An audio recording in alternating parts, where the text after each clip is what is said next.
And we're live, Only Marks Wrestling Podcast. Welcome, everybody, back to Thursday nights. I am Austin Pezhel, your host here at the Lonely Marks. And with me tonight is Richie Goodacre. How's it going, Richie? Yeah, good to be here. Don't mind the vacuuming. It'll stop in a minute. Good to be here. A lot of haps in the water of wrestling and just a small little Wembley show from a little indie promotion called Elite Wrestling to talk about. So that should be fun. And yeah, no, it should be a good time. So it'll be good. Yeah. Fun to dive in. Yeah, no, we got a lot to catch up on and a lot to get back to. It's been a while since we did kind of a straight up show. Obviously we had we had a wrench thrown in the process here at the Lonely Marks. As most of you know, with JPO no longer with us, unfortunately, very tragically.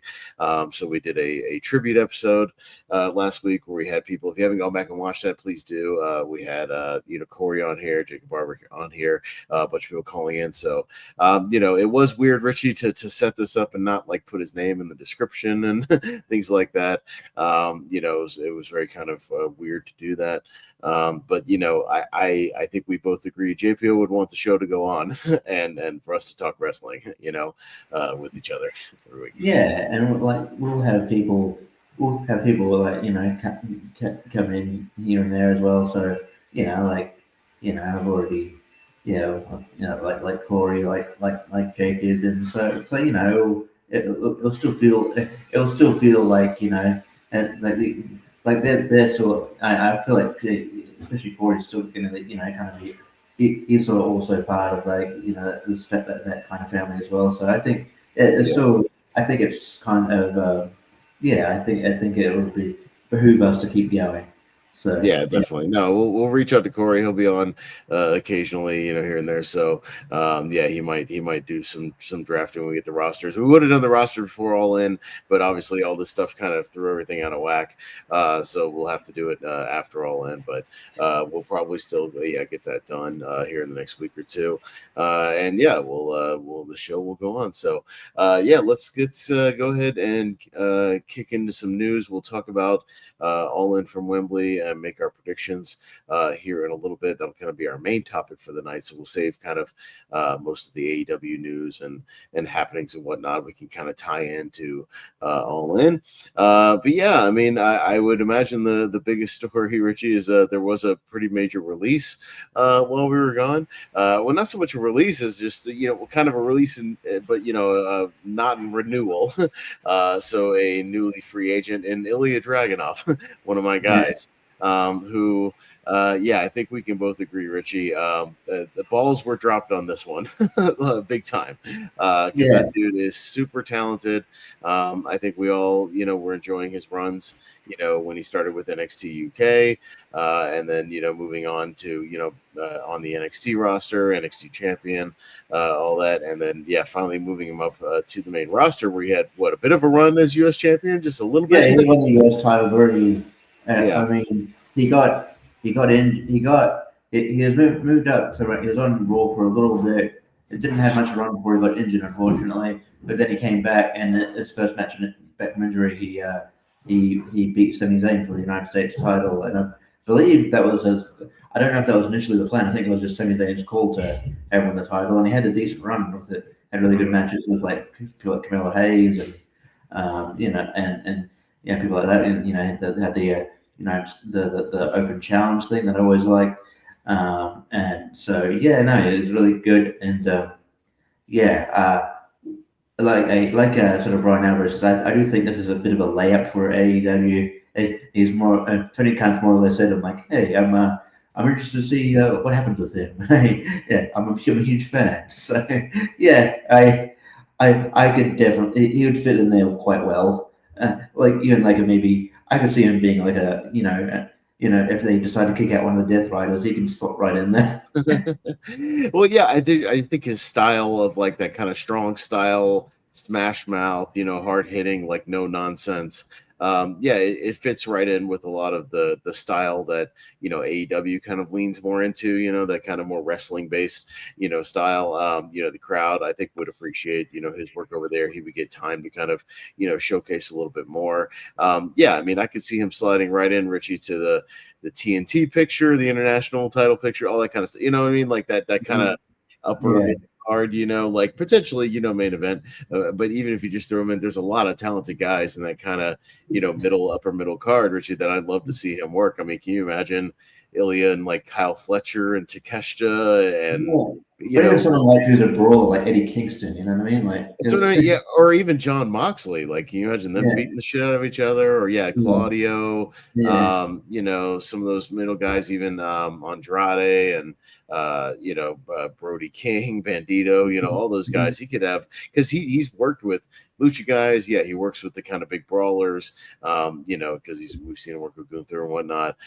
So yeah, I think he can adjust his style. But yeah, I've always enjoyed his kind of fiery, intensity with everything. And yeah, I think he's a guy that could slide right into where like sometimes they release these guys and whatnot, and we go like, I don't know if like going to AEW would be like the right call. Maybe they could maybe probably work the indies for a while, that sort of thing. But like I think Ilya, I would imagine, Richie, that Tony's a big fan of his. I would think. And yeah, and because his contract is just like it's not expired yet, it's expiring. I think it expires in October, and they just stop using him. So I think like as soon as you won't have a 90-day thing, so it'll be available as soon as that runs out. So it should come up soon. I think maybe the writing was on. He's actually a free agent right now.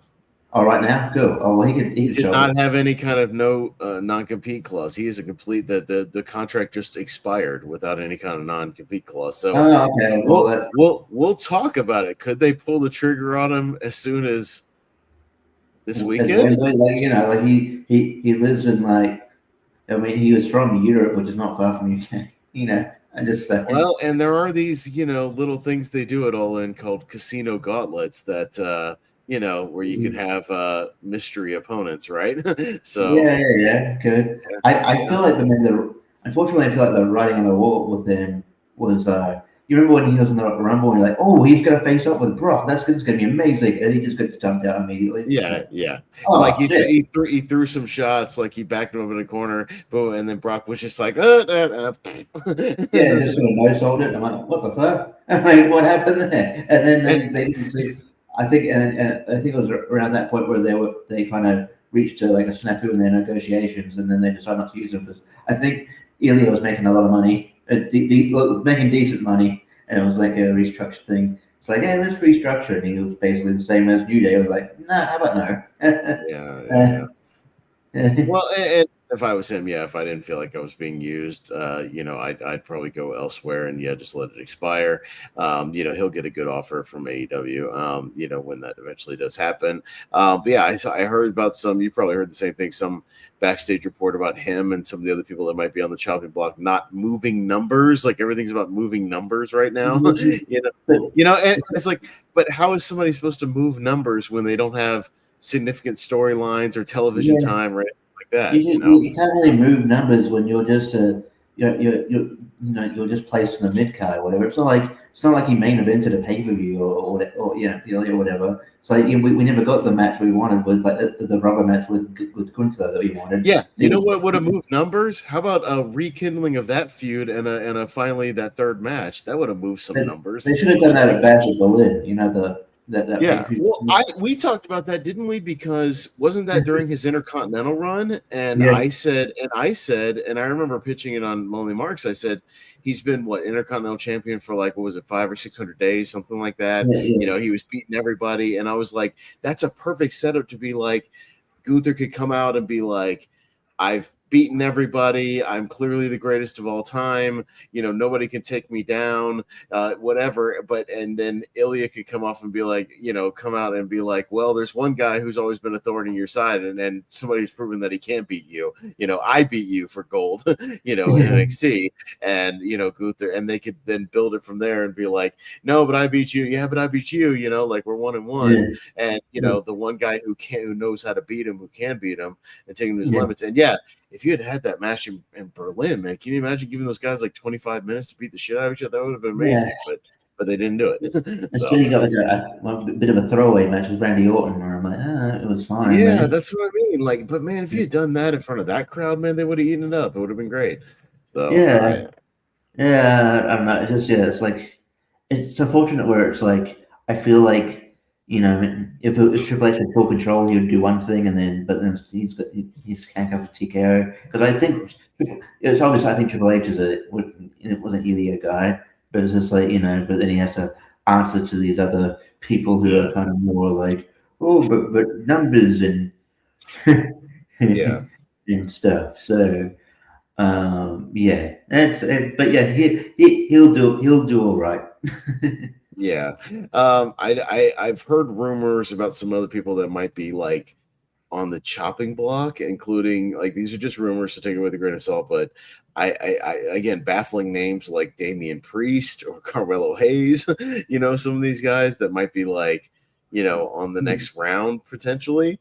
And to me, it's weird that guys like that who are already established, who are already stars, could be potentially, not get their contracts, extended or whatever. But like, we're re-signing Baron Corbin and Big Cass, these guys. Yeah, It's I mean, I guess the Big Cass thing is a good story because he was having issues and he kind of fucked up, and then had good runs in Impact and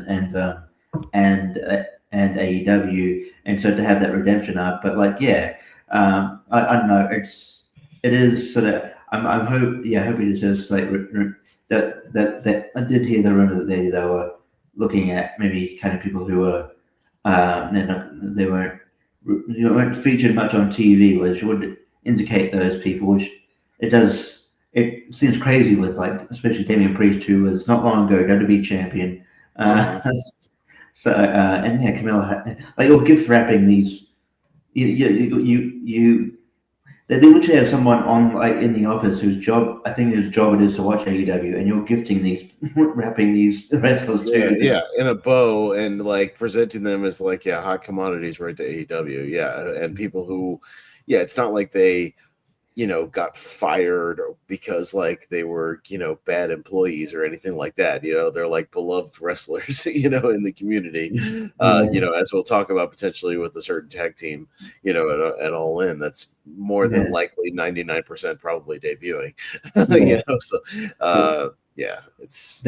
I did hear too. There might be on the other side. There might be a lot of because Tony Khan likes to be the maybe the nicer guy, and it's maybe to his detriment.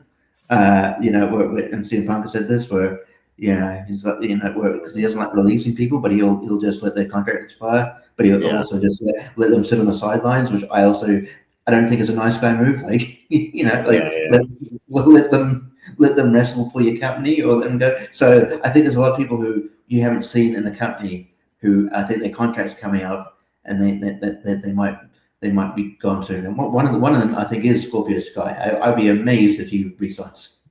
Yeah. That's. I think his is in the fall. There's people, who are still technically on the roster. Ortiz is still on the roster technically.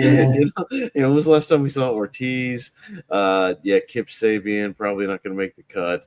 Deonna Purrazzo hasn't been used in forever. You can see that. Yeah, she's been very vocal about not being used, so I can't imagine. Yeah, that's what I mean. Like, there's certain people, Keith Lee is technically still on the roster. I don't imagine he gets renewed, because, he seems like he's just retired anyways. They need to trim the roster down a little bit to where, like, if these people aren't going to be used, then let them, become free agents and hit the indies and, do their thing, and start working for other companies. So we'll see kind of, what some of that comes out to. I mean, some of these people, I'm looking at like lists of like people who, you know, have expirations in 2027, but a lot of them are going to get renewed. Like a lot of a good chunk of them are very big stars, Yeah. but some of them, not so much. So, Yeah. but Leon, I was looking at TNA Leon Slater, but I think he's going to NXT. That's pretty much a foregone conclusion. Yeah. That's Although his I do team. have there is news on him. If we want to transition to that, is that Yeah. he they had the TNA had their lockdown pay per view, and he won back the X Division title from Cedric Alexander, and at the main event at the main event with it was the main event was the Nemesis beating the Hardys for the TNA tag titles. They didn't have a TNA World Title match on the show, even though Nemesis is champion, which is interesting. But then Leon Slater came in and cashed in his option C, which has been a thing since like Austin Aries like cashed in his X Division. You can cash in the X Division title for a title shot. So that might be the next feud. I don't. It'd be interesting to see if Leon Slater wins that. I don't know. So they might be, or it might be his last feud before he heads out the door. So yeah, maybe it's him getting like a main event, like little push, before he leaves, something like that, yeah, like a main event pay-per-view, at the next show or something like that, before his contract runs out. I could see that, just yeah, as like a send-off, so that makes sense. yeah. Because he's probably a foregone conclusion to show up in NXT late this year, at some point. But speaking of NXT, that's a good transition to Zilla Fatu is now officially in NXT and debuted. Yeah, While we were gone. He showed up during what was it, the Mason Rook match, whatnot. it was no, it was Mike Santana and Grayson Waller. Oh, Santana Grayson. Well, he came out and did his crossbody, and started squashing everybody and hitting his splashes and whatnot. We'll see if it's one of those things where hasn't Grayson cut a promo on him calling him Zilla though. So are they going to stick with that name? Do you think? I think at this stage they call it that they're sticking with that name. So Okay. he's allowed to keep his name. Just something. Wasn't he? I do find it funny. Unfortunately he flubbed his line. He said he didn't want to be a nympho baby. Nympho baby, not which a nepo means baby. which means something completely different. But yeah, nympho baby. Yeah, but he goes, I don't want to be a a nepo baby. But then right before getting, and immediately his first match in the company is going to be for the world title. Yeah, I So mean, that's I hasn't Grayson commented on that like you just come in here and automatically get world title shots, if you debut. I think he even said that in one of his promos, right? Something like that. Just like, yeah, you can come down to NXT and just get a title shot. But technically, isn't Grayson Waller doing the same thing? He's like yeah, coming up to the main roster and yeah. getting a title I, shot, just because he's Grayson Waller. I guess So. I guess he's a heel, so he can be hypocritical. Well, no, that's the idea. Is I don't mind it because heels can be hypocrites and lie, cheat, and exaggerate. That's fine. He can accuse people of things like that while doing the exact same thing. That's what a Yeah, heel yeah. does. So that's fine. So they're building up to like a fatal four way at Heat Wave. It's Tony D'Angelo, Grayson Waller. I should say Cruz Montana, but I'm going to keep saying Mike Santana for a Like while. Santana, I know. Yeah, it's going to take a while to get used to that. And Angelo Fatu. I don't know who's. It's weird. I don't know who's winning that, but I think the one that has the least amount of chance of winning is Tony D'Angelo. I think he's not retaining. I think he's getting called up. So Right. yeah, I don't know. I'd probably put on Grayson Waller personally and have Cruz Montana Chase or something. But Yeah. speaking of, I guess, calling up, looks like Lola. I mean, we could. Yeah. There's a couple of things we can talk about. Like, I mean, if we go back to TNA, I don't know how do you feel that Avery Styles is already signed to a major promotion? Yeah. How many matches he had? Like 3 matches or something like Three. that. Like, yeah, that. I mean, speaking of nepo babies, my God. Yeah. So you and wasn't there a whole thing recently about like I didn't even read up like the whole It was context of something with AJ about like paying your dues or no, it was. Eric, remember long time wrestling guy Eric Cannon. Oh He yeah, the Anarchist. Yeah, I've seen him wrestle live actually a couple times. Yeah, Yeah, yeah, he had a winch that that he had a winch on Twitter that Avery didn't stay behind and help out with like packing the chairs and stuff like that, and then and then like holding up publicly. And so AJ defending his son was like and he sort of I guess he used the analogy. It's like if you go to someone's house for dinner, you don't expect to do the dishes. The analogy doesn't totally work, but I get what he's saying. It's like, yeah. And then there's a lot of people, even veterans, coming to Avery's defense, like, it's an old mentality of bullshit. And even Paul White, Big Show, is like, yeah, fuck, that's old school bullshit. But yeah, he's only, he's not like a young guy that's been in the company, been in business for a while. He's had 3 matches. Give him a bit of bit of a breather for a while. Like I'm torn on the like setting up, taking down ring and chairs and shit.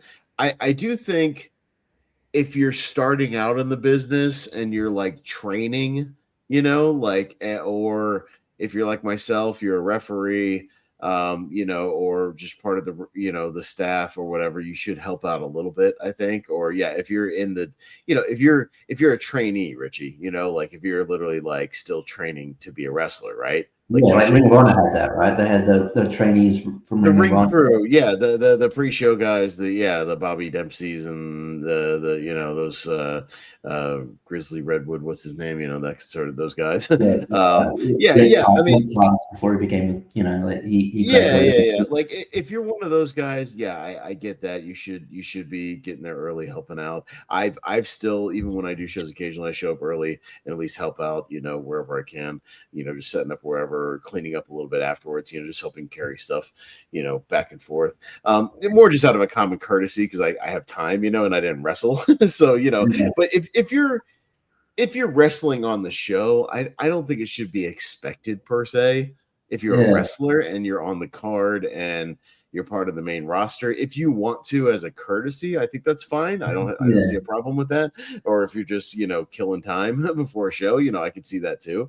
Because sometimes I would just do it just because I'm at the building 4 hours early, before bell time. Like what else is there to do than just it's not like you're killing yourself setting up a few chairs. It's not that big a deal. You don't need, but I get what Big Show's saying is like if you're in WCW and you have a crew people that are specifically paid to do that, why would you as a wrestler do that? Like that seems like small. It seems like more of a small indie thing, right?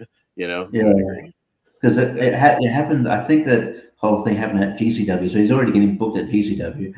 So he's and Brett Lauderdale was like, yeah, I like Eric Cannon, but he doesn't speak for us. We're fine. Yeah. I do think it's a little odd that like you're officially signing Avery like a couple of matches in. I get maybe like giving him like a showcase, like okay, like we'll give you a match, like see what happens, maybe like give you a chance to like earn a spot, sort of a thing, put him on TV here and there, but to be like come out to his dad's music and be like, we've signed Avery Styles to a long contract, like that's a little odd. Like it feels like they're almost trying to get ahead of like I maybe before that it was like inevitable like if he was good enough he'd probably get into WWE, trying to get ahead of that. I don't know, but like it is.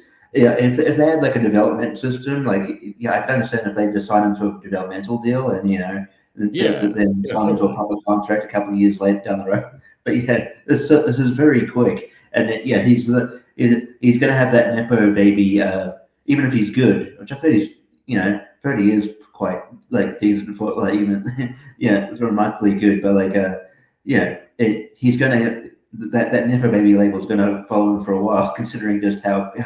And it's not necessarily his fault. I'll take the opportunities, but like it's jump on that opportunity very quickly. So it's an interesting move. We'll see how it plays out.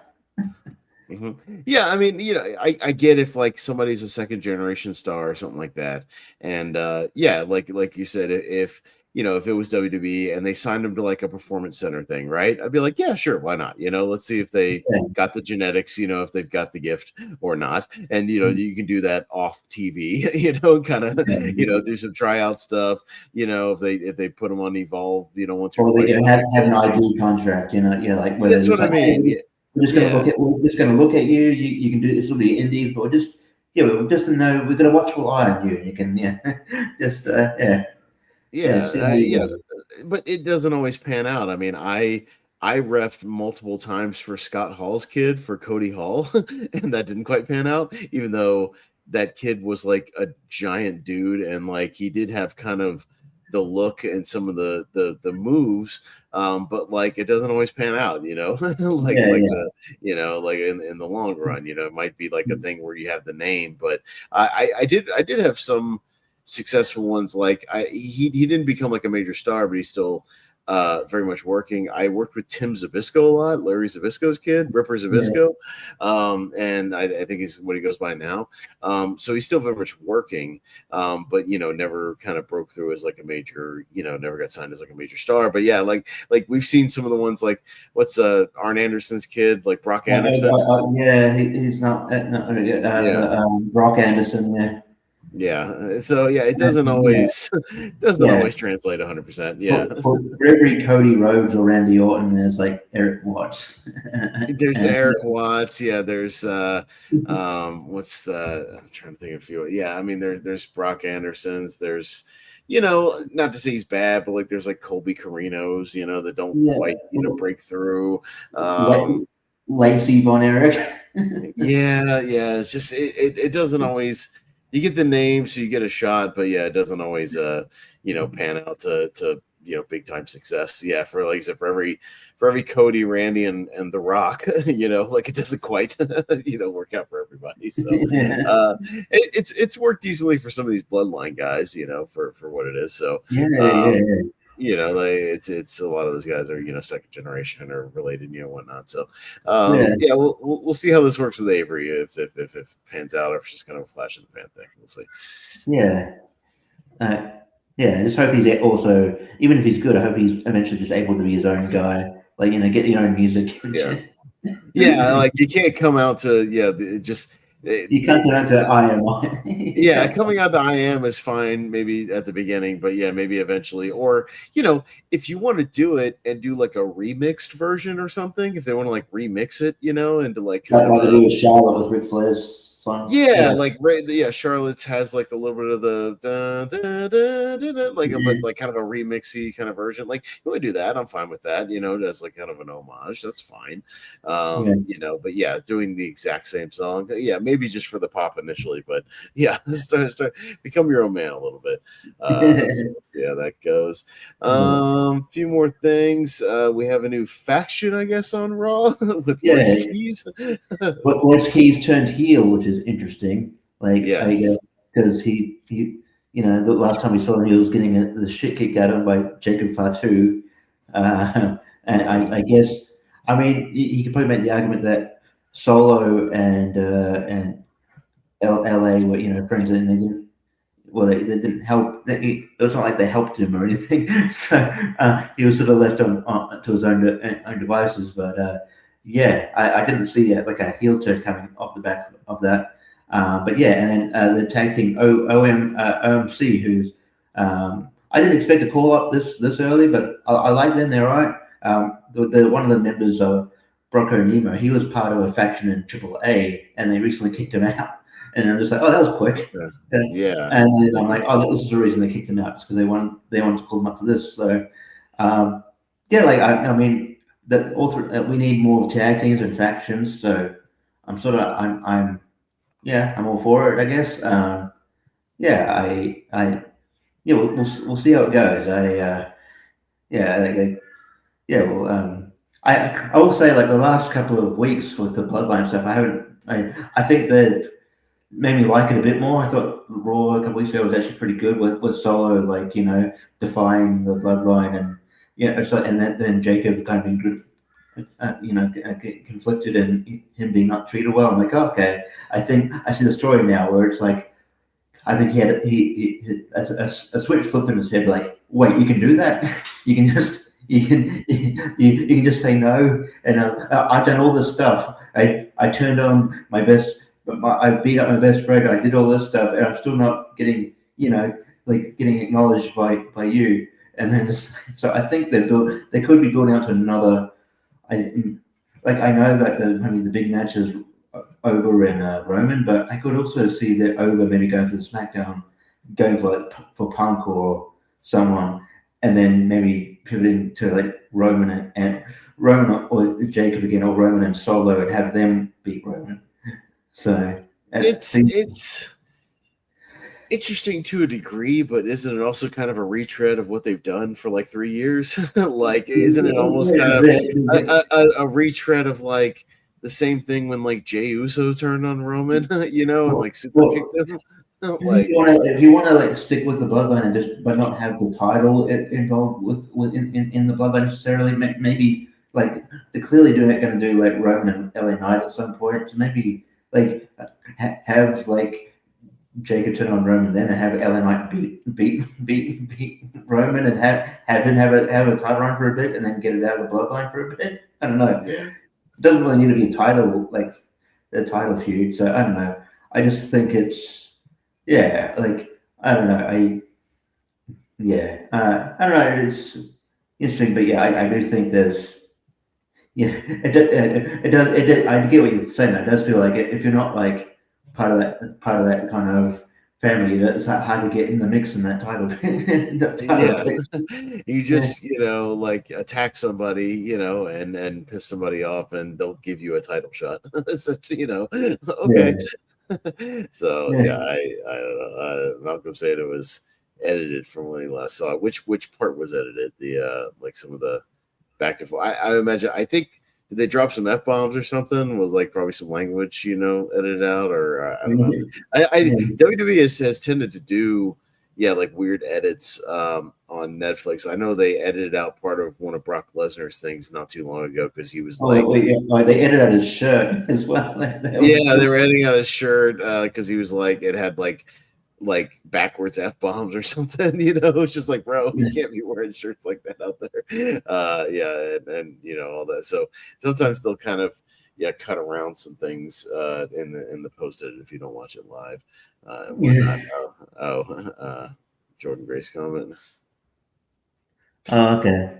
I didn't even see that, but fill me in, Malcolm. I don't know exactly what you're referring to. I had so much news when we were doing that. I get a chance to, speaking of Jordan Grace, I mean, she's definitely like, where the hell is Jordan Grace still? I don't know. Like, why are we not using her? It's kind of baffling. I know she's like still studying. She's doing like this paper about like how like women athletes like progress a bit like more than like further than men lately. But so she's taking like a premise that Grayson Wallace said that the women are better than the men at NXT and running with it for an actual paper. It's interesting. But I thought when she came into from TNA, she's a shoo-in, and it's hard to like give Vince praise, but I think if like Vince would see her and be like, oh my god, give her the title right now. He'd be like, that's the next China, give her the title. Maybe, but so it is weird that she's around. It looks like Lola Vice is getting called up. That vignette does. I can't imagine it's pointing to anyone else. That's definitely Lola Vice. But it's coming in September. That was. I think that was kind of been obvious for a little while. She's done what she can at NXT, so we'll see what happens there. Interesting she's coming to Raw though, because she's actually dating Damian Priest, who's on SmackDown. So they usually like to keep couples together. So maybe Damian Priest goes to Raw.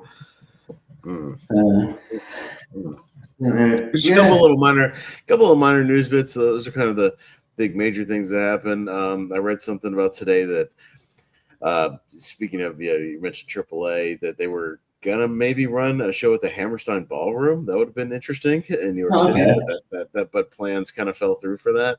That would have been kind of dope, actually. I would have thought that was pretty cool. Would have made sense if they want to run a New York City show, a little more intimate but a cool setting, because I've always liked that venue since ECW used to run there. So Yeah, have an ECW vibe at AAA. That'd be kind of fun. yeah, that would be really interesting. So That psycho zone. I mean. yeah.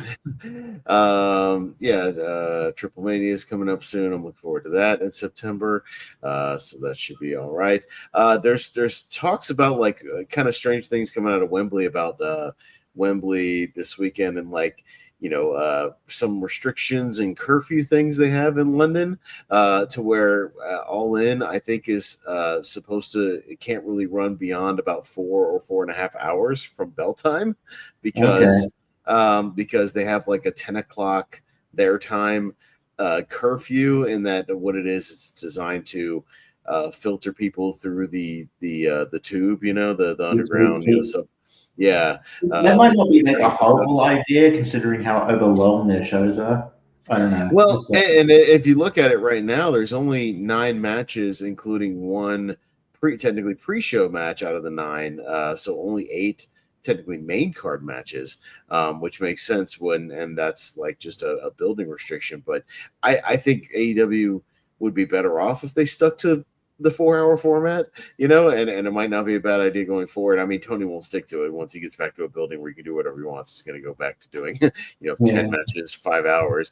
But I think 8 matches in like 4 hour would be kind of a sweet spot for AEW pacing wise. And you can still give everybody time, but like it's going to be interesting. Everybody's going to have to like stick to their times pretty hard, on the show that we'll talk about.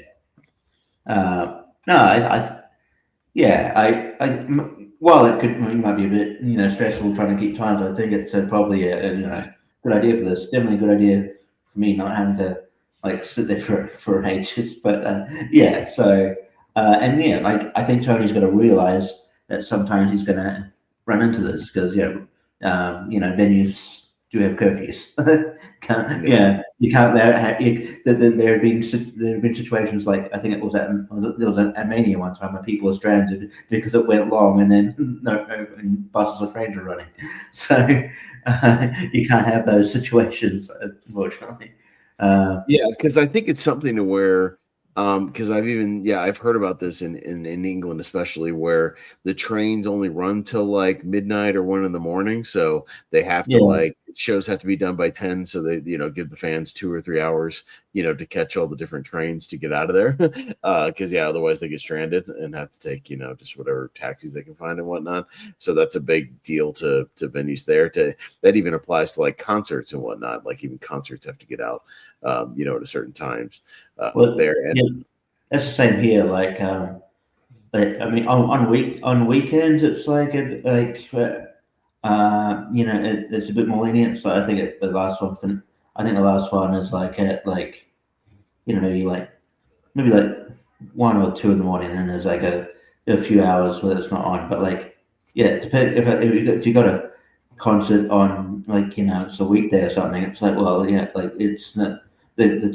All trains like shut down at midnight, so it's like like you can't work around that. So there's that curfew. So it is just one of those things. You're just gonna have to work around that. So I don't know. Speaking of working around, it looks like I did hear that Willow Nightingale maybe broke her hand.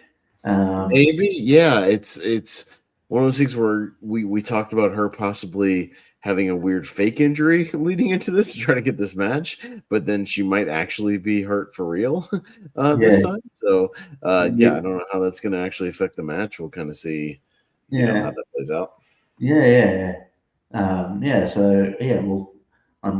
As long as we get them in, because that's one of the big matches that's actually been built quite well. So I'm looking forward to that, and hopefully doesn't hamper her in the match too much. The only other thing I was thinking. I mean, there's been a few champions. I'll go with that since we last on. women's US champion, Jason Jane, which cool. I think she's doing really well. Glad to see her keep getting that success. So that's cool there. The MFTs are the tag champions. With Haku that came out of nowhere as their Yeah, manager. Yeah. I think that will help them actually. I do think they were Yeah. needing a manager or something like that.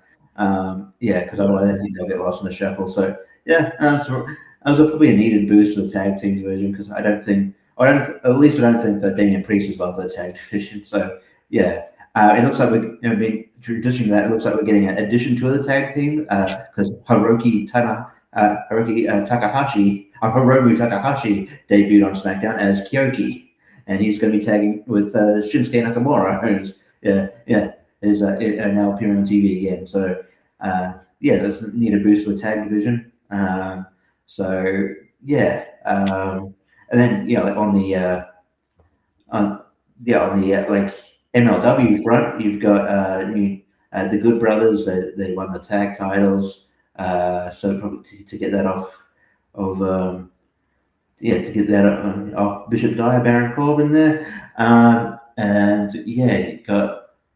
There's been quite a few. I think they're trying to think. There was a Jason Hodge, who's a team who used to be teaming with Mustafa Ali. Beat him for the championship, and for I think it was a national. I think he's in the TNA national champion. They had I've seen clips of it, and they had a pretty insane match. So yeah, good for him. Technically new tag team champions, and a new signee. Ali is teaming with Kira Hogan, who's signed because Rosemary's going to be injured. So they're the tag team champions at the moment. And pretty much going forward that they're the champions. So a lot of shaking up there, but Cool. I didn't have a whole lot of other little news notes other than some stuff we can touch on as we kind of go through the AEW card for All In. I think that was kind of most of the stuff as I was kind of going back through. I mean, I'm sure there's a few other minor things, but as far as like all the kind of major stories we hit, unless you had any other really quick no, I think that was mainly it. I know that we'll get more clarity as time goes on, but like there's a rumor that Bailey might be staying with WWE just because like Lyra keeps mentioning her, and you think that if they were done with her, they would just sort of not talk about it much. But I don't know, that could be either there because and there are people who have pushed and then something released. So I don't know. I do think there may be something to that though. So we'll see what happens. I don't think we'll know until October or whenever the contract runs out. So I can see her staying there. I think she. Yeah, I don't really see Bailey going anywhere right now. Like, I don't. That's not one I see. Yeah, because they do use her like a decent amount, and I think she's at the point of her career where I don't think she like wants to wrestle like every single week, she wrestles here and there, and and kind of mentors some of the other workers and whatnot. So she's sort of considered a legend at this point, but the only thing that would probably entice her to go to AEW is because like her best friend's Mercedes Moné, but she might just be like Mercedes Moné has also talked about. She even openly talked about, but like before she was invited to Wembley a couple of years ago, she was talking to WWE, and so she was she's looking to go back, and I could see her at some point, at some point I think we'll see Sasha Banks back in WWE. So I think they might just be, she might just be waiting on that, like maybe they can main event WrestleMania, or the woman main event WrestleMania or something like that, and so I don't know, I don't know. Bailey's one where I didn't see going anywhere. So that's just like sort of a more of a rumor than sort of news. Gotcha. All right, well, let's start talking about and breaking down, yeah, kind of the main event here tonight. AEW All In from Wembley Stadium in London, England. I think they've got so far they've sold about 45,000 so far from last time Yeah, I saw, yeah, and they were actually they had mostly sold out the tickets they had opened up, but I think they were going to open a few more last minute for like walk ups, yeah, for a few more. So they might end up pushing 50,000. So, yeah, not as much as they had like the first time, go around, but still 50,000 that's more than yeah, SummerSlam had for yeah. either one of the nights. So still an And accomplishment. it seems like some like the pages say disappointed about like you can't expect like 50,000 each time, and I mean like you can't expect like a huge like to break your numbers each time, but like 50,000 or like close to 50,000 still impressive, so it's still really good for that wrestling show. So yeah, it's still uh, like that still could. It still shows like it's not like it shows like a complete dwindle in popularity. It would be it would be alarm bells if it was like half full, but no, they're still doing well. Yeah, no, they're doing fine, and yeah, we talked about kind of the build. For a lot of these matches hasn't been the strongest. It's been kind of wonky, depending on the matches. But I think they've kind of tried to let the card sort of sell itself, as AEW is one to do, Yeah, for the wrestling. But as usual, Richie, I look forward to these because I at least know I'm going to get some really good wrestling and no yeah, ads when I get no, the no, show. yeah, no, Yeah, maybe I'm fine if they want to give me a backstage promo or two or some video packages. I'm fine with that.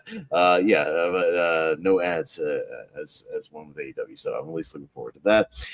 Yeah, let's run up and down the card. I'm gonna go.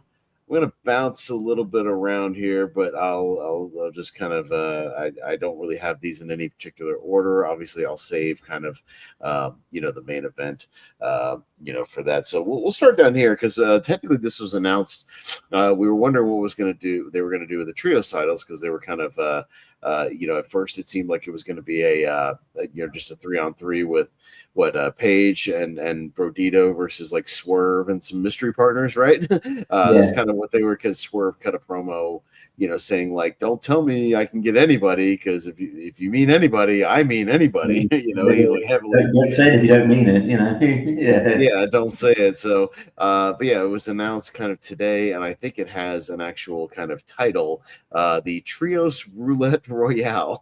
So that's a mouthful. But yeah, I think it's some sort of gauntlet. So it's going to be, like I don't know what that entails as far as like, does that mean like a pinfall and then the next team comes in like a tag team I turmoil? don't know. I think that they got an issue with like the names of the battle royals because they always do some sort of battle royal, but each one of them's different. There's one where they're gonna like the cut the Joker's Wild, I think, where they're gonna wait for the people that have got Yeah. that certain suit, and then there's one where but it could end at any point, and then there's another one, and I'm just like I get confused. Yeah. So it kind of just seems like when we get to the match, they explain how it works and we'll just see how it is. But yeah, it's some kind of trio gauntlet. So the official participants in this one are your champions Brodito and Hangman, your challengers the Bang Bang Gang of Jay White and the Guns, the conglomeration of Orange Cassidy, Kyle O'Reilly, and Roderick Strong. Kyle O'Reilly rumored to be kind of hurt going into this, by the way. He seems to be the rumor that he's also got an injury. The Death Riders of Claudio, Pac, and Wheeler. The Demand of Ricochet and Bishop and Toa Leona. The Dogs, of course, of Finley, Connors, and Gabe Kidd. And yeah, the wild card, which the wild card is obviously heavily expected to be Swerve and, a tag team of his choosing.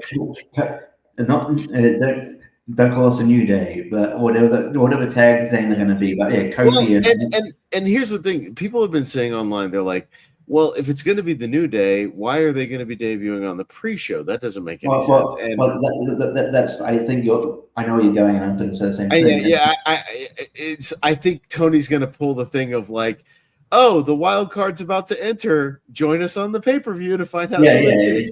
yeah. So I think that they've extended the match. They've extended this royal match, so it's like so the new day into last, and you got to be like, oh, if you want to see that, you got to pay the yeah. So okay. Yeah. Join us on the other side, which they've done on pay-per-views before, so it's not unprecedented that we be in the middle of a match. Like they'll start the match, on the pre-show, and then the second half of the match or whatever, the conclusion of the match will be on the main show because that would be a good way to kind of officially kick off, your pay-per-view, so to speak, is with them getting the pop coming out. And what we don't know what they're going to be called, obviously, Richie, but I'm assuming Xavier is going back to Creed of some sort, as he Austin was. Creed, like he's Austin Creed. And I think Kofi has just been like on thing. He's just being called Kofi, so he could just be called Kofi. Yeah, he could just be Kofi and not Kofi Kingston. So Kofi and Austin Creed. But what they're going to be called collectively, I imagine WWE owns the New Day, so it will be not the New Day or something else to a degree. But maybe we'll know if they hit some music and have a graphic or something. We'll figure that out. But regardless of that, Richie, that's the teams that are involved. Who you got taking this one? It would suck if we were building it up so much, and then it's just like, as much as I like it, would suck if it was just like Bobby Lashley and Shelton Benjamin. You're like, okay. Yeah, Swerve just recruits the Hurt Syndicate, and then the crowd goes womp womp womp. I mean, in storyline, it would still kind of make sense, but like that would, as far as a crowd anticipation factor for this big show, it would be kind of like a womp womp. Okay, because and you talk about free agents. I don't know if anybody, no one else has said. They're not gonna Swerve and the Wyatts. It makes sense. The Wyatts, it makes sense. So but I would. So I would think it would be either. I mean, they have been hot potatoing these these trios titles for a while. I would say my prediction is Swerve. Yeah. Swerve, the Swerve Day will win. Swerve Day, yeah. the Swervy Day, Swervy Trip, whatever they're going to be called. I don't know. So, your official pick is the wild card pick officially. So, the wild card entry, yes. Now, and I think there's an argument to be made that even if they did, you could still potentially go with Brodito and Hangman to hang on to it, but at the same time, if this is going to be what you open up the pay-per-view with, I think you want to kick it off at the bang, and maybe even part of the incentive, Richie, of like them coming is like, well, we're gonna give you the big push very quickly. You know what I mean? So we're gonna kick it off with a bang. Pairing them up potentially with a big star like Swerve is probably, as much as they are a team on their own, of course, and big stars, having an established AEW star with them may not be a bad idea as well, to kind of usher them in. And then they can break off as a tag team later, and Swerve. It's not like they can't just enter the tag team division later, obviously. And at least with AEW, they have a tag team division, so there's at least potential there once they enter the tag team division. So I'm also going to go with the wild cards that we assume again our Swerve in the New Day. But if it was the Hurt Syndicate, you would hear a giant throughout the we hurt people, but you hurt our feelings. We don't want you here. So as much as I like Shelton Benjamin and Bobby Lashley, it would be, I guess, like it would be less of a speculation on that part if you also just announced that like the Hurt Syndicate and MVP were like another trios, in the thing. That would be like something, and then that would like kill that speculation. But that's not gonna happen. So all right, so that's the trios. We started with that because it's officially kind of part of the buy-in. I'll just kind of work my way up around the card here. We'll talk about the Brawling Birds and Divine Dominion. The Brawling Birds challenging the Divine Dominion for the AEW Women's Tag Team Championship. I guess I'll go first, and we'll go back and forth here. I think this is one we've talked about where if you want another kind of big baby face pop, I don't see why you would have Alex Windsor, especially the same night as Will Ospreay, not win these titles and not get a big win, in England the same night as her husband. So potentially even, we'll get to Will, in a little bit, but also having like a photo opportunity with both of them, like holding belts, at the same time in the ring, later. I don't see why you wouldn't do this. So yeah, I'm gonna go with the Brawling Birds here. And also to a lesser extent too, like Jamie Hayter's also British. Like, you wanna. That's what I mean. Yeah, the British tag team, but especially because of Alex Winter, I think. So and I think Divine Dominions had a better run than I thought they were going to, considering they were like kind of almost like an accidental tag team because when Penelope Ford got hurt. I think they've been good. I like their music. I like their presentation. And I think they've been pushed well. But I think that the Brawling Birds they've caught fire. They've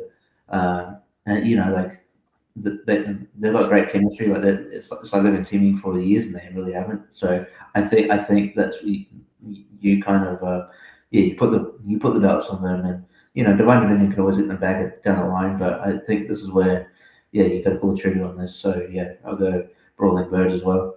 All right, sounds good. Working our way up, we'll get kind of our, I would imagine our plunder match of the evening. Our kind of big spots, weapons, whatnot. Because we got a stipulation attached to this one for the TNT Championship. Kevin Knight defending against Darby Allin and Falls Count Anywhere. So I'm sure they will use that very much to brawl around all over the place. I don't think they would add that stipulation if Darby wasn't going to take some crazy insane fall off the stage or something, you know what I mean? So Richie, what do you got here? Brian Alvarez said that he's like a Wile E. Coyote character because he got burnt by his fireworks like Jeff Hardy that time. It's like, oh my god, just crazy man. I mean, I think Kevin Knight's had a decent run. I could see Darby winning. It's screwed. I'm gonna say Darby wins here, and then has a run, and then goes on to lose it to someone else on the come up, and maybe you push Kevin Knight further up the card if you want to. But I'll say Darby Allin wins. Yeah, this is a title where, again, we've talked about how the TNT title is kind of that workhorse title, Richie, where like it seems like the person who holds it, seems to defend it fairly frequently, at least twice a month, maybe 3 times a month, fairly frequently, week in and week out. Darby's one of those guys who I know doesn't mind working matches every week and doing one of those things. Same with Kevin. But yeah, I think you could move Kevin into another single or even a tag team sort of dynamic with somebody else in the Callis family, so like there's other opportunities for him, and they gave him a little run with this one.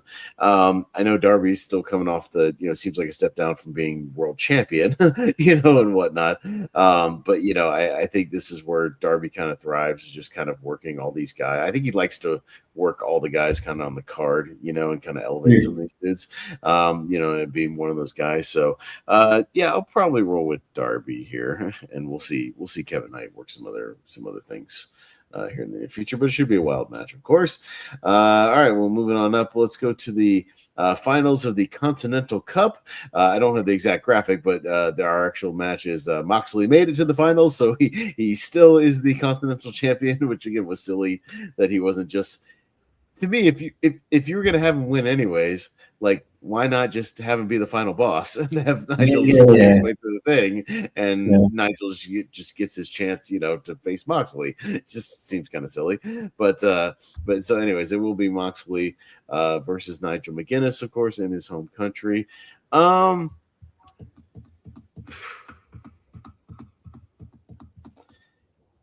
This is one where I could see this going either way because, I tend not to, again, bet against Moxley on pay-per-view, and it seems like he's just kind of holding on to this thing for a while.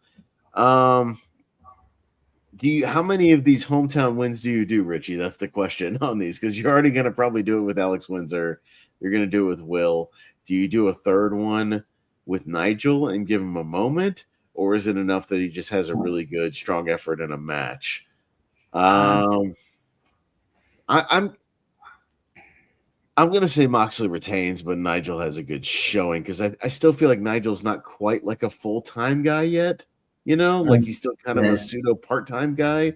So yeah. I don't know. That's just my gut feeling. But where are you going, I, Richie? I actually think that even a part-time status is coming to an end. I just for difference sake, I'll just Sure. say Nigel wins, but I think he wins and then he retires. I think Oh, like he wins like after he wins the gold, and it's just like I'm done.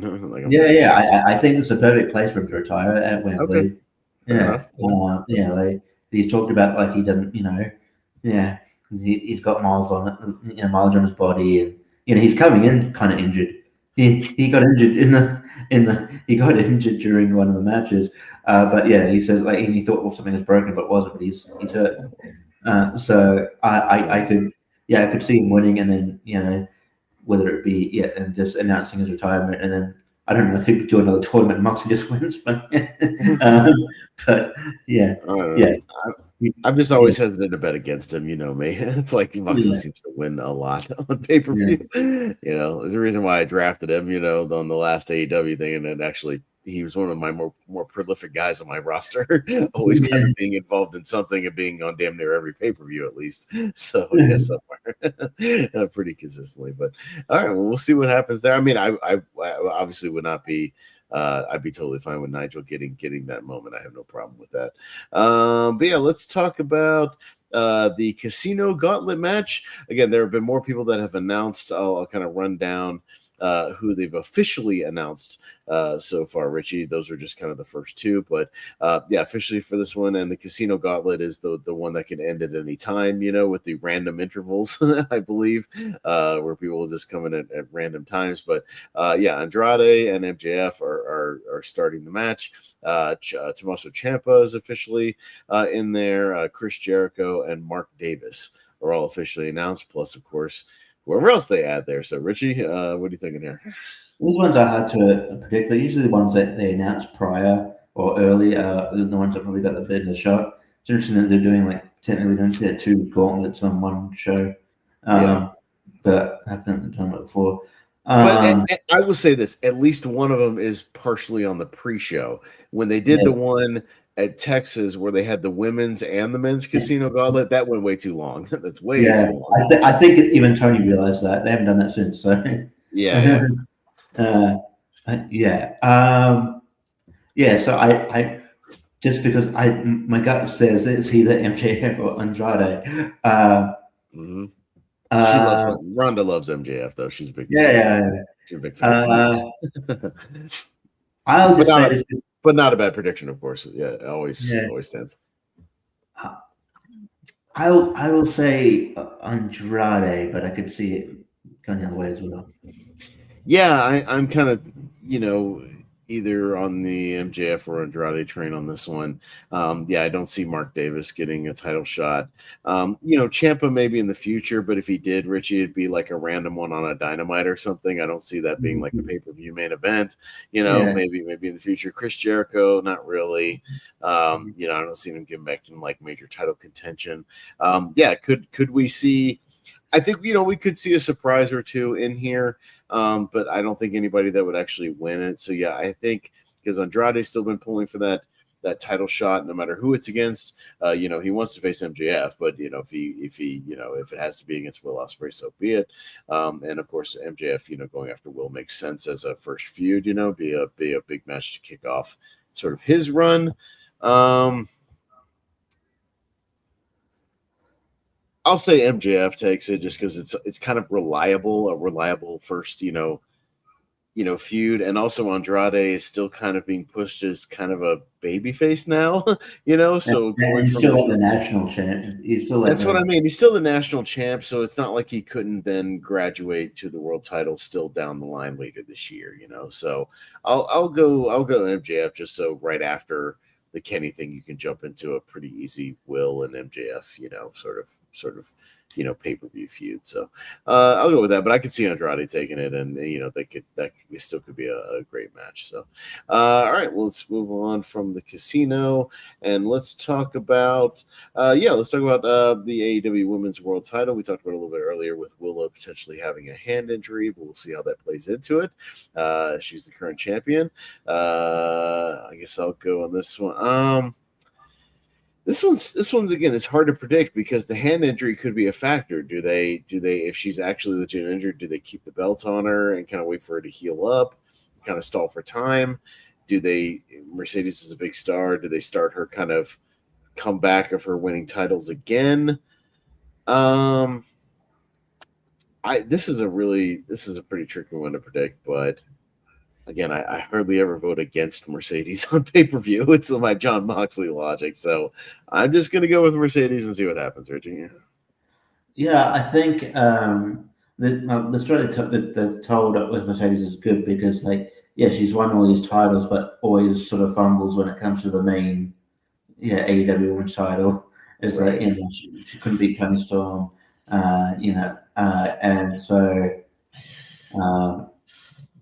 And I actually think, we never actually found out, why Tony Storm's in the way, but I could see her, coming back soon. And maybe the money feud to me is like a title program with maybe Mercedes as a champion. So I think Mercedes gets it. She finally, gets that, gets that big title win and, holds it for a while because I think it was bound to happen eventually, and I think it should happen here. So yeah. All right. So we're all going with Mercedes on this one, including Ronda. So all right, let's keep it on running for the tag team titles. Your champions. Christian Cage and Adam Copeland taking on the Young Bucks. So a bit of kind of a big dream match here, and we'll see what they do. Again, this is another one that's actually kind of tricky to predict. Do you give Cage and Cope a potential, big moment win here to defend? Do you switch it back over to the Bucks and have Cage and Cope implode again, against each other, to where it doesn't work? I could see either possibility. If Cage and Cope were winning the titles here, if the Bucks were the champions and it was Cage and Cope winning the titles here, I think that'd be one thing. But I'm actually going to say the Bucks take this one, and it's just more of a gut feeling than anything else. Richie? Yeah. So it's also I know Copeland did an interview saying that he's doing, because I think he was planning to retire on was his 50th or something birthday, but he was going to extend it a year or something because he was having fun. But it's just the factor of how long are they going to keep doing that after this? So I don't know.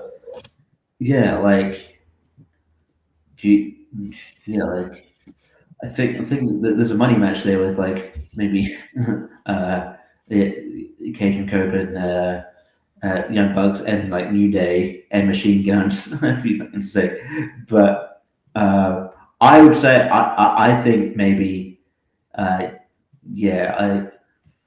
think you put it on you put on Young Bucks here. I just think they've had their moment. Young Bucks will go on face these teams they haven't fought at least for a while. Machine Guns and hopefully New Day and things like that. I think you're going to get if the Bucks take this, Richie. I could definitely see All Out being the Bucks and the Guns 100%. As the next the one of the big matches for that one, because then you could build up they haven't had a match since TNA or something like that against each other. Yeah. So, you could build that up and then again, let New Day, if they debut, cook with the trios things for a little while, but you could have them you could have Richie, them running into each other backstage, still cutting promos on each other. You could tease it along, for a little while until you eventually, maybe even push it to, build it up to the end of the year, like a World's End or something like that, when you finally get the New Day and the Bucks, that sort of thing.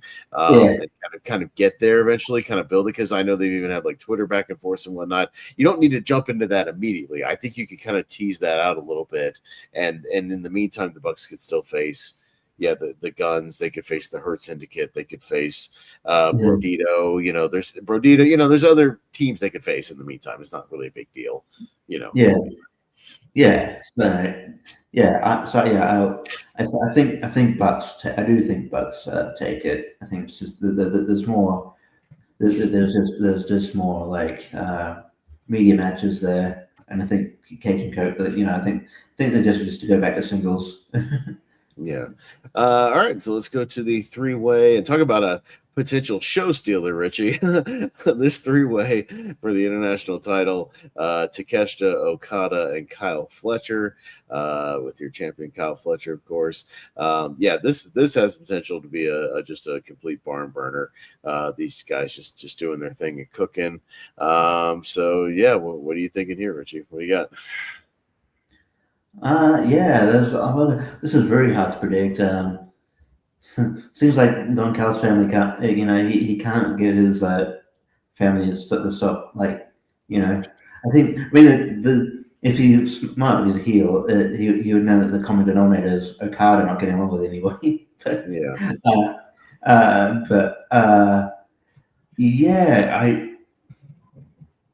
I could see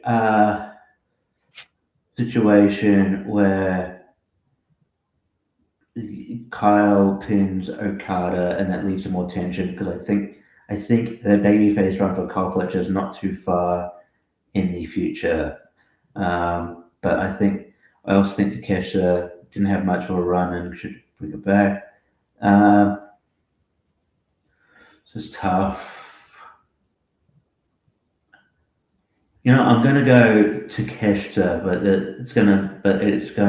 the match result's going to, I think they're going to be blinded by their own kind of differences, and it's going to cause more friction between the Callis family. The fact that none of them brought the belt home to the family. So I'm going to go Takeshita. Yeah, I think I'm also going to go Takeshita, because I think it would be, again, another kind of big win for here. But yeah, you could also play a thing where if Don Callis, is out there and gets involved, which I imagine he'll be on commentary for this, and maybe he doesn't like Fletcher's kind of young arrogance, and kind of bouncing all around thinking he's like the top dog, and he kind of sides with Okada, like his old dog, his kind of reliable guy, and Okada kind of screws over Fletcher, and then you could see, Fletcher getting booted out, maybe finally making the babyface turn and getting into a thing with Okada, in the future, and having them have one-on-one while Takeshita, pushes out and goes on to face, other people. I think, a Fletcher Okada singles match, in the future. Haven't they faced off before at least once? I think in one of the. I think they did in the classic, maybe something like that. Yeah. Yeah, so but I mean, I think, you could do a different dynamic if Fletcher's a babyface there, kind of fighting against, the old dog of Okada. Yeah, I could see Callis doing that and going to his old reliable guy. And in the middle of that, then Takeshita kind of, wiggles his way out and gets the win. So, I'll take Takeshita as well. And what I think, it could definitely be a show stealer here. So that could be a lot of fun. All right, so we are at our main event, and again, only 8 main card matches, with the one kind of buy-in that we think will probably bleed into the main show. But better for it. I'm sure there'll be like 4 or 5 other pre-show things that or maybe a couple of pre-show things that either I or either of us, Jacob, or you will put in the chat. And go, okay, hang on.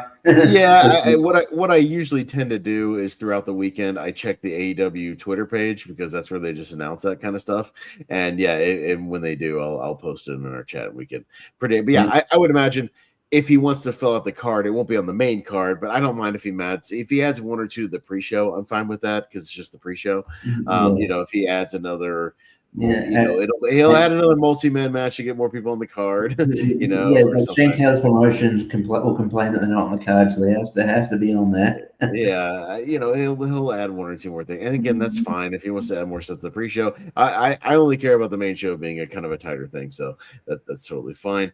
But yes, of course, Kenny Omega, your world champion, Will Ospreay challenging in his home country.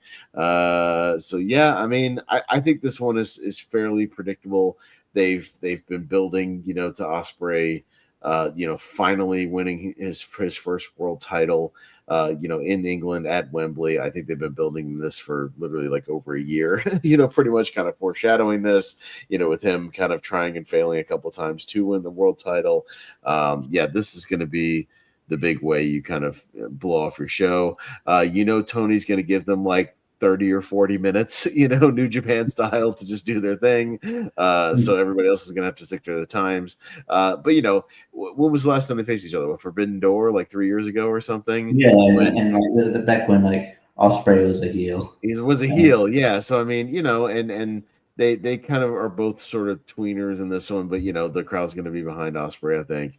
But yeah, I mean, it'll at least have a different dynamic. And yeah, if it comes anywhere close to that match was great. So if it comes anywhere close to that match, yeah, it's going to be pretty good. So yeah, no, I think it's fairly predictable though. Will's going to merge with the title at the end of the show. Richie. Yeah. There's not much discussion about it. I think it'll be a great match. Will emerge victorious.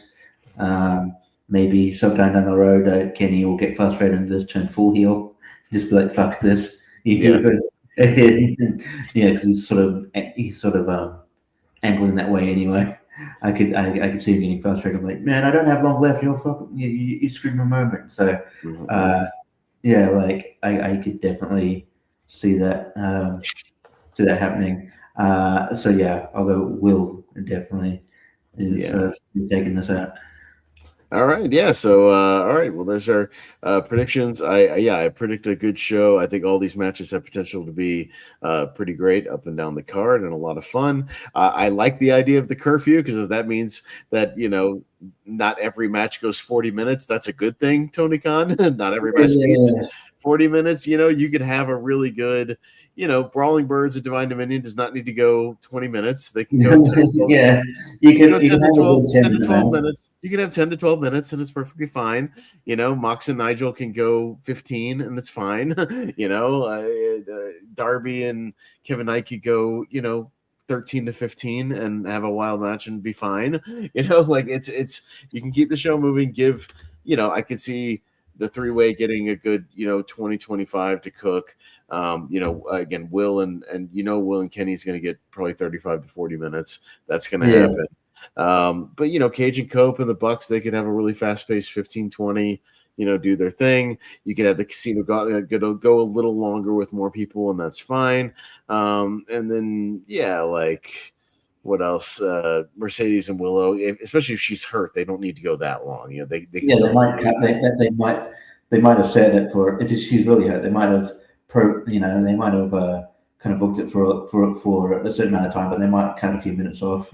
Right, yeah. So I mean, but again, you can have good matches up and down the card. Not everything needs to be like we had on the last pay-per-view, got over 20 minutes. You know what I mean? Like not You don't need a 20-minute strap match. That might be the worst match we've seen this year. That might But I mean, my go-to example is remember the last Takeshita and Okada match, that awesome match that went like what 17, 18 minutes, like, and that match was awesome. It was like a 5-star, like 18-minute match. It was great. So you can cook in 18 minutes and have the crowd in the palm of your hands. It can be done. So I'm hoping it'll be a nice tight show. It won't go as long as Texas did last year, with the building restrictions. So I'm looking forward to that. But yeah, it should be a very entertaining one. Yeah, it starts at 1 p.m. Eastern time. So Richie, you gonna get up and join us in the middle of the night over there, right? We'll see. I can't guarantee things, but look, I'm not saying no, but I'm not saying yes. I'm just saying, you take a nap beforehand, and then you hang out with us in the middle of the night, and then you go back to sleep when it's daytime. You just clear your Yeah, schedule. But regardless of that, we'll do our kind of watch alongs as usual, yeah, and have a good time. It's gonna be weird not having JPO again with us on the watch along. That's gonna be a little strange. But again, going forward, I think you pointed out, Richie, that All Out, the next show, is going back to the Saturday, so that's yeah. good. It's not, hopefully, which is your Sunday or whatever, but back to a night where you can join with us, and hang out. where I'll be available, I'll be around. Yeah. Yeah, So yeah, looking forward to that because I personally prefer the Saturday night pay-per-view for AEW because I don't work on Sundays the next day. So I don't mind if it goes a little longer and I'm up a little later because I don't have to get up at 4 a.m. the next yeah, day. yeah, So I'm looking. I think the next couple of ones I think were announced for going back to Saturday. I think because they also announced, we should say, didn't they also announce Wrestle Dream in Florida, in Orlando, I believe? So yeah. for October, I think. Speaking of wrestle, I should probably have. I was a bit annoyed, so I probably didn't say it. But there's also WrestlePalooza in December in Perth because they always fucking go to Perth, WWE. Anyway, always Perth. in Perth, there's nothing there. Except those stupid, what is it, Quackers. the quack, what are the little Yeah, bird they call them dumb thing? Quackers. Q The one U O K the K A. the one that they tell you not to feed, right? With the Yeah, signs. So. yeah. Like fucking hell, bro. Yeah, this bullshit. And then For, the for, sign up. for, for context for Richie, he's in Brisbane, but Perth is on the opposite side of Australia. So Yeah. Like it would take like even by plane, it takes 6 hours. so that's essentially like me going from New York to Los Angeles in United States terms, essentially, across yeah. the entire country. Like, Yeah. Yeah. it would take me less time to go to visit Malcolm in New Zealand. Yeah, right. So, damn Perth. But hey, maybe AEW will come back again and do their thing. They seem to like Brisbane and whatnot. So, maybe you can look forward to that. So, Yeah. we'll see. I don't know when I'll get to see AEW again. I do go down to Florida occasionally, so I could potentially take a little mini vacation and go down to Wrestle Dream in Orlando. It's a bit of a drive, but usually if I go down there and go to the theme parks and stuff, maybe we'll see. But I don't think there's any pay-per-views or kind of TV tapings near me yet. So we'll kind of see what happens there. But it should be a fun show this weekend, and then we'll come back next week and talk about it. We could potentially get Corey on next week if we want to talk about All In and then do a draft. Like that's potentially do a thing, and I can get and I could get Rhonda on again if she wants to join us in the draft once again, and draft our AEW rosters. That could be fun. I think Corey would get a kick out of that. Again, he doesn't have to be on with us every week to keep up with the draft, but that's. But if he wants to come on a draft with us and then join us occasionally, we can definitely do that for him. So I know I know he'll want an outlet every now and then to talk some wrestling because he doesn't have a show with JPO anymore. So we could definitely sort of make that happen. Yeah, we could do that, and then we'll kill some time. When's the next? Because there's not a WWE pay-per-view for a little while, right, Richie? There's a Sunday so night's the main next event. thing is Sunday's night's main event, which does that run concurrently with the pay? I think because it's WWE, I think they did do Sunday's main event to kind of take viewership away from AEW. So is it this week or next? Oh yeah. No, it's Sunday, September 6th, so it's actually the week after. So week after, yeah. So it's not why it's on a Sunday night. I don't know. I still don't know. I think there's a couple of main Sunday like couple of the main event shows before a pay-per-view. So I think next pay-per-view is not till Money in the Bank in October. So you've got so I think you've got another Saturday's night's main event in there before then too. So so they're just going to focus on them. Rhonda could join us for the draft next week, so she can talk about All In with us if she wants. She's going to watch with us, so if everybody wants to come on and talk some All In, and then maybe we'll do the draft afterwards. So I also wanted to give a shout out just because I hopefully, and I don't know if he'll be hotly contested in the draft, but I hopefully gets used more because he's fucking great. I want to give a shout out to Nick Wayne, who had a really, really good match with Bandito. And fuck, man, you go back and watch that match. He is fucking great. He is way too talented to be that young. He just gets things. Yeah, like if he gets pushed right, he could be a big time player. Well, In speaking of AEW. second generation wrestlers that are actually good wrestlers, yeah, Nick Wayne and Buddy Wayne. So Yeah, yeah, yeah, yeah, he's a yeah. good So soloist. yeah. Nick Wayne is he's fantastic. He'll be something. So hopefully Tony Khan gets on that and like gives him a huge push because he deserves it.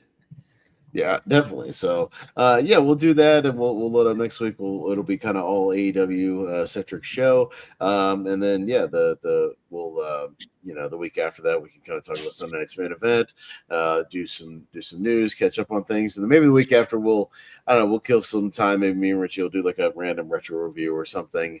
Yeah, Just we'll pick something. I've been actually we should pick. I've been itching for me and you to do another ECW pay per view, so maybe we'll find one that's available yeah, out there. yeah, Do like an ECW pay per view. Maybe I don't know how much access you have to the Netflix network. I guess everything's on Netflix now, right? Like most of the yeah. stuff. Most things, but yeah. I think I can get it. Like, yeah, I have to check with ECW, but I think I can get that. Unless they've uploaded some of their pay per views to like YouTube, they've been uploading a lot of old shows to YouTube just on these Yeah, random the channels. WCW ones I found on YouTube. The last WCW one we did, I found on YouTube. So yeah, but yeah, no, it should be fine. I could watch the ECW one. Either Um, that, or we could do with fall, we could do like a WCW fall brawl or more something. brawl. Yeah, like a fall Remember that we brawl. used to, yeah, or remember like we used to do like because it would be fun because it would be completely out of context. We just do a random Raw or SmackDown. That's true. We can always go back and do our wheel of television and talk about like a spin for a random Raw, SmackDown, Nitro, Thunder, something or other. So yeah, Yeah, we can always do that as well. We've done that before, where it's like, yeah, random, whatever, January 1998 Raw. Like we did like yeah. we did that one. I remember we did the one Raw where like. What was it? Davy Boy got rock bottomed on the dog poop or something in Yeah, the main yeah. event. It's my Uncle Cole just marking out rock bottom of the dog poop, rock bottom Yeah, of the dog poop. yeah. We did that. We did a random like ECW on Sci-Fi that was annoying with like Matt Stryker and Todd Grisham on commentary. Yeah, yeah, we Um, did. yeah, Yeah, it's been fun sometimes to do like random stuff like that. So we could always mix some of those in too, Richie, because I know me and you, it's because again we it's mostly just going to be me and you on here again occasionally with Corey or whatnot a guest, but if we do like a random rankum or a tier ranker or something like that. But I don't mind mixing in a few of those just to kill some time. Like not a if we don't want to do like a full pay per view, just to do like a TV episode. That's fine. yeah, Of yeah. Because something. there's like sort yeah, even if it's not as long, like the show, TV show's not as long. There's a lot to talk about, like the time period it is in, where they're what they're building towards. Yeah, yeah, Yeah, yeah, yeah. yeah, And even I think we even had Impact on there because there's channels online that have like full Impact yeah, archives, yeah, and things like that. So yeah, we could even throw that on yeah. wheels. Yeah. Yeah, because and with TNA sometimes you would upload like full pay views because I remember from Malcolm's one, I think I watched Final Resolution, which was but it was one of those years where they had one year where they had two Final Resolution pay per views because TNA. It was like which one? Oh, yeah, I likely took the right one, but they had two shows called Final Resolution. But Yeah. there was on YouTube. But yeah, so I think some TNA things are on YouTube, but I don't know if it's changed because of the uh, AMC deal or anything like that. But yeah, Yeah, I was just looking like, yeah, for instance, Fall Brawl, YouTube has 95, they have 93.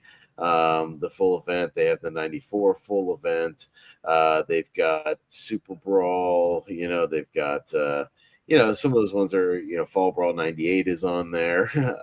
So, they've been uploading a lot of like WCW pay-per-views on there as well. So yeah, we'll find something to do, yeah, yeah, once after all this stuff kind of settles down, we'll have a lot of time in between in September before we even get to like Money in the Bank and stuff, or even the next until we get to All Out. I gotta see when's AEW All Out this year.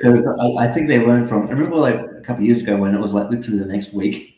No, they've at least got some space this time. So what? Today's the 27th. Okay, they have about a month, so they're at least taking a month. That's good. That's good. That's good. Saturday, September 26th. So yes, thank God he's actually taking about a month in between this time. I think he realized that how incredibly colossally stupid that was to have like a week or two build, before your next pay per view and expect people to like show up for it. Yeah. Give us a month at least. Tony, come on. At least there's something. You gotta build up a little bit. But we got some things coming up.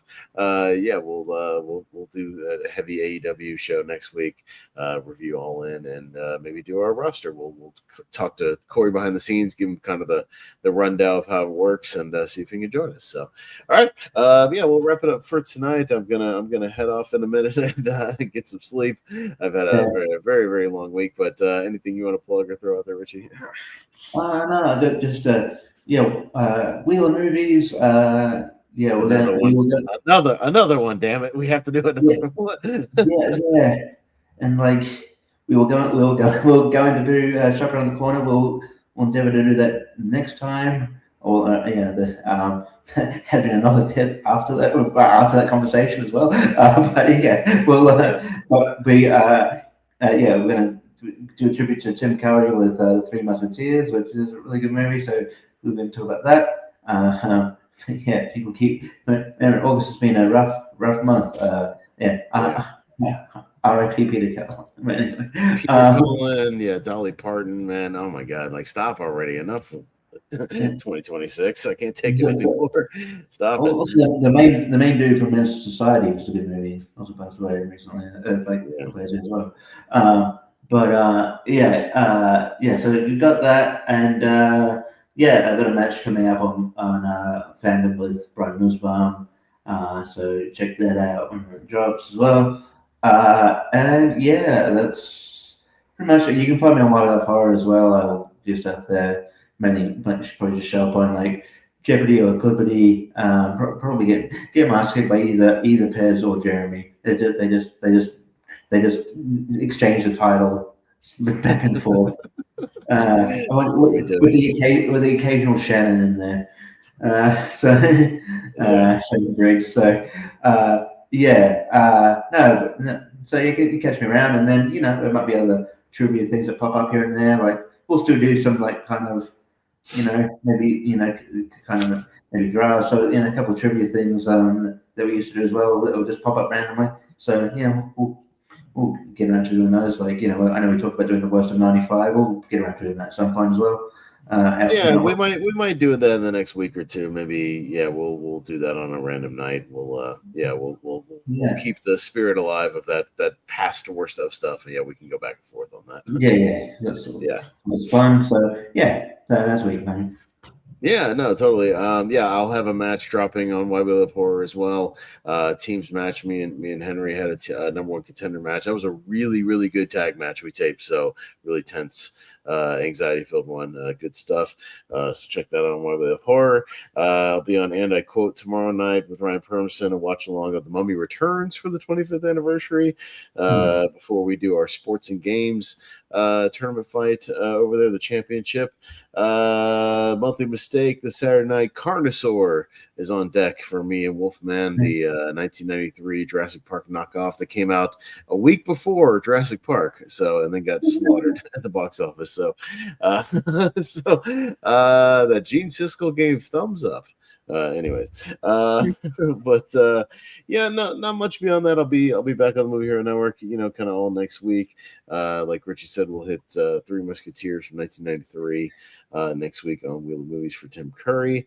And then, we'll come back right here and run down some AEW. So that's what we got on tap for now. So, all right. I'm glad we're keeping, the spirit alive, Richie. I still like talking wrestling. And I hope, like we said, JPO would want us to keep talking wrestling and keep the community alive. So, and keep doing what we do here. So, hopefully we'll make it proud, and we'll keep the show going. Still give you guys, a quality show every week. So we'll do our best. I'm not as good with the rapid fire news as JPO is, so we'll have to. Me and Richie will kind of have to, like we did tonight, kind of bounce transition stuff off of each other, just kind of bounce around and do our best. I'll try to pull, all the major stuff. We'll kind of have to rely on each other and kind of bounce around. Yeah. And I mean, just a shout out if anybody, and I know Malcolm can't help out, but yeah, if you're in the chat sometimes, and if you've got something that we haven't talked about, feel free to bring it up.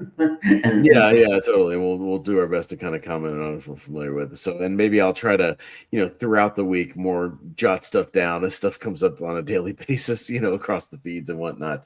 I'll do my best to keep up. So, all right, but yeah, it'll be a little bit of adjustment going forward, but we'll keep the spirit alive, and we'll keep the wrestling talk going. So, that'll do it for tonight. So, appreciate everybody who tuned in and joined us. So, for Richie Goodacre, I've been Austin Pez Helm. We'll see you guys next week on The Lonely Marks. Bye.